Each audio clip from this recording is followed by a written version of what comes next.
How pleasing is it that common sense prevailed and you've got Stephen McManus available? Yeah, I think it was the right thing for everybody.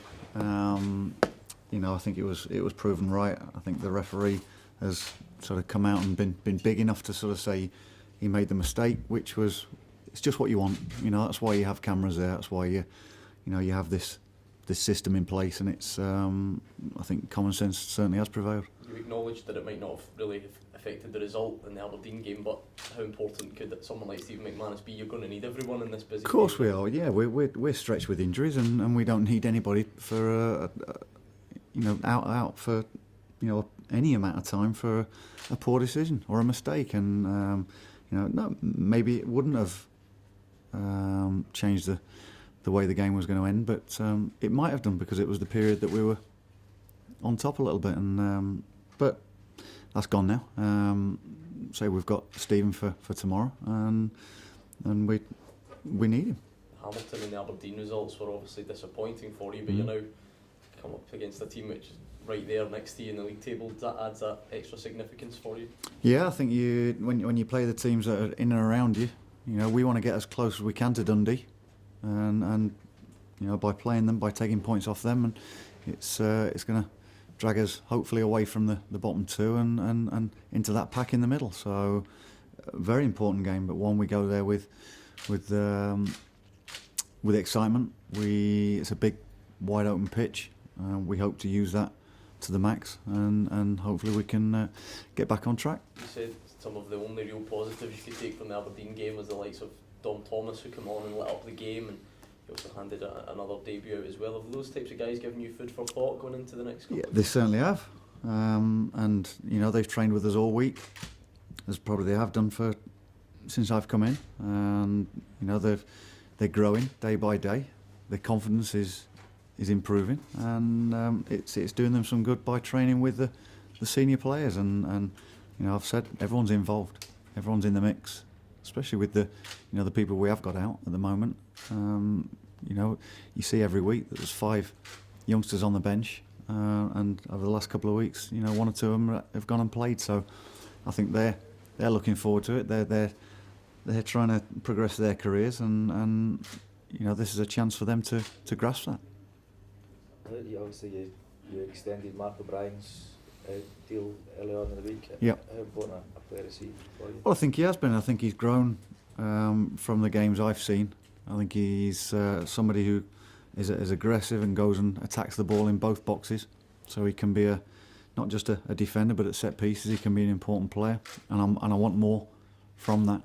My centre halves, when they go up there, I want them to be aggressive and imposing and attack things, because set pieces, I want more goals from set pieces.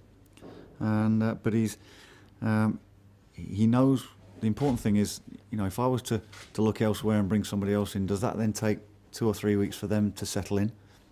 He knows the players. He knows my way of thinking at the moment. He knows the club, and he's got good ability to go and defend. And I'm trying to get more from him, from his game, and there's certain areas where everyone can improve on, and Mark knows that. And between me and Mark, we'll work through that and try and get him to improve, because that's what he wants, that's what Derby want, and for me, that's what I want. And you said you'll need to be creative, and you'll be busy on the phone. Yeah. In January, is there anything happening at all? I've been working on the phone since I came here, to try and just find avenues where we can go down and be creative. And as I said, I'd like to bring 1 or 2 in. Again, it's not going to be a mass amount of players that would come in, but I want somebody to come in that would hit the ground running and that can make an impact and help the group. Because I don't think you can. We've had 7 or 8 injuries since I've been here, and one will come in, you go and lose another one, and I think a lot of them are senior players that could go and play in the team, and I think that takes its toll eventually, and that might have happened before I arrived as well, and I think to freshen things up, bring 1 or 2 in that can give other people a spark, just like the young lads have done when they've come in and played, would give everybody a lift. I think Henrik Oyama's deal's up then in a couple of weeks. I know you said you were going to try and maybe sort it out as early as possible. Are you any further forward with what's going to happen with him? Not as far as no. I mean, I've spoken to Henrik. He knows that I'm keen on him. But again, it's between Legia Warsaw. There's several parties. Ourselves, the player, Legia Warsaw. We've got to possibly find what's best for him. He's got to decide what's best for him as well for his next part of his career, next stage. He has got 18 months left in Poland, and he has to make certain decisions as well that's going to benefit him as well as us and as well as me. Have you spoken to the board in terms of finances? I know you said you want to get one or two in. What's the situation then? Do you need to move some out to get those two in? Is there any scope there? Possibly, but I'm a bit further down the line to assessing everybody. I still haven't seen everybody play because there's the injuries and those players, but at the moment it's been very difficult to moving people out, even if I'd like them to go out or they would like to go out, because we haven't got the numbers to be able to do that. So once one or two start to come back, and obviously coming towards the end of January, I think one or two may feel that they need to get regular games, and just on that, Morgan Neal, one of the young boys, he's going to go to Ayr for a month initially, but that there's a possibility of extended to the end of the season. So again, it's good for him. It's good for us to see him in competitive action rather than just under 20s games, and it's testing them. So it's and that's what we've got to do. We've got to create a platform for players to go and test themselves and be judged. What positions have you identified that you think maybe need strengthened? I always look at all positions, because again, there's certain areas that and I've publicly said that the left side, with Zane being injured, with Stevie Hamill being injured, there's a lack of left-sided players at this football club, and to have that balance, you need your fair share of left and right footers, and so. But what I want to do is try and create competition. There's certain areas that there's no competition or very little competition, so people can get very comfortable in their position, thinking that they're going to play week in, week out, and it doesn't really matter. I can't have that. I can't allow that to happen.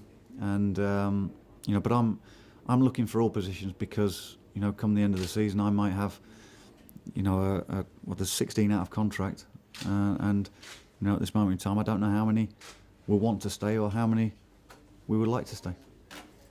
You said it takes 2 or 3 weeks for players to settle in. Have you settled in yourself now? Do you feel quite comfortable? I have, yeah, I have.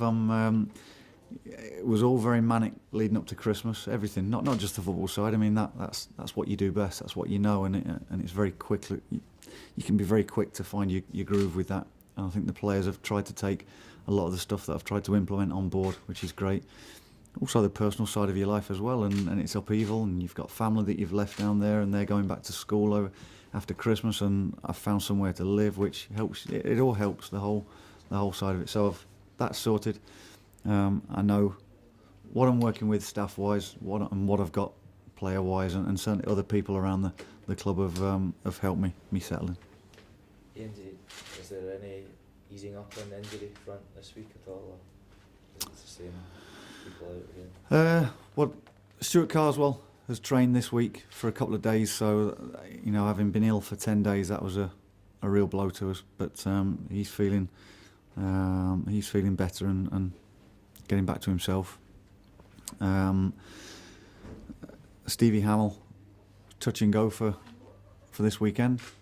Still not made a final decision on it, but I don't want to rush him.